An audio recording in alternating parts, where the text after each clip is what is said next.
നമുക്കിന്നൊരു പുളിയിഞ്ചി ശരിയാക്കിയാലോ.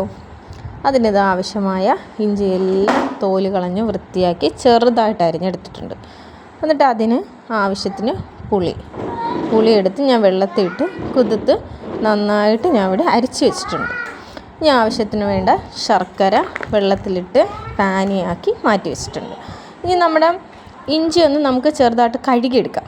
അതിലൊരു പശപ്പശപ്പുണ്ട്, അത് പോകാൻ കഴുകിയെടുത്തിട്ട് നമുക്കൊരു പാത്രത്തിൽ എണ്ണ ഒഴിച്ച് ഇഞ്ചി നന്നായിട്ട് വറുത്തെടുക്കാം. നന്നായിട്ട് വറുത്ത് വരണം. അതിൻ്റെ കൂടെ തന്നെ 2-3 മുളക്, കറിവേപ്പില എല്ലാം കൂടി ഇട്ടിട്ട് ഞാൻ നന്നായിട്ട് വറുത്തെടുക്കുന്നുണ്ട്. നല്ല രീതിയിൽ വറുത്ത് വരണം, അല്ലെങ്കിൽ ഇഞ്ചിയുടെ പച്ചമണം കാണും നമുക്ക് കഴിക്കുമ്പം. നന്നായിട്ട് ഇഞ്ചിയെല്ലാം വറുത്തെടുത്തിട്ടുണ്ട്.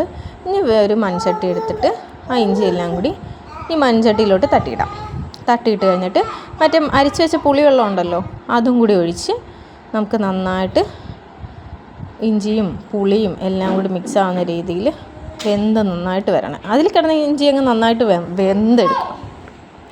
ഇനി വെന്ത് വരുമ്പോൾ അതിലേക്ക് ആവശ്യമായ ഉപ്പ്, കുറച്ച് മുളക് പൊടി, ആവശ്യത്തിന് മഞ്ഞൾപ്പൊടി, കുറച്ച് ഉലുവാപ്പൊടി, കുറച്ച് കായപ്പൊടി കൂടി ഇട്ടിട്ട് നമുക്ക് നന്നായിട്ടങ്ങ് മിക്സ് ചെയ്തെടുക്കാം. നല്ല കുറുകി വരണം.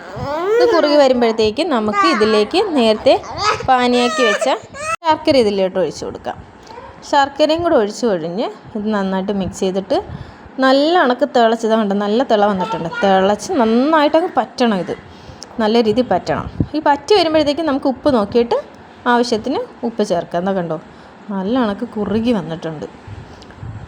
നല്ല ടേസ്റ്റാണ്. നല്ല പുളിയും എരിവും മധുരവും എല്ലാം കൂടിയായിട്ട് നല്ല ടേസ്റ്റായിരുന്നു കേട്ടോ. ഇത് ഓണത്തിന് നമ്മൾ ശരിയാക്കിയതാണ് കേട്ടോ. അടിപൊളിയായിട്ടുണ്ട്. എന്താ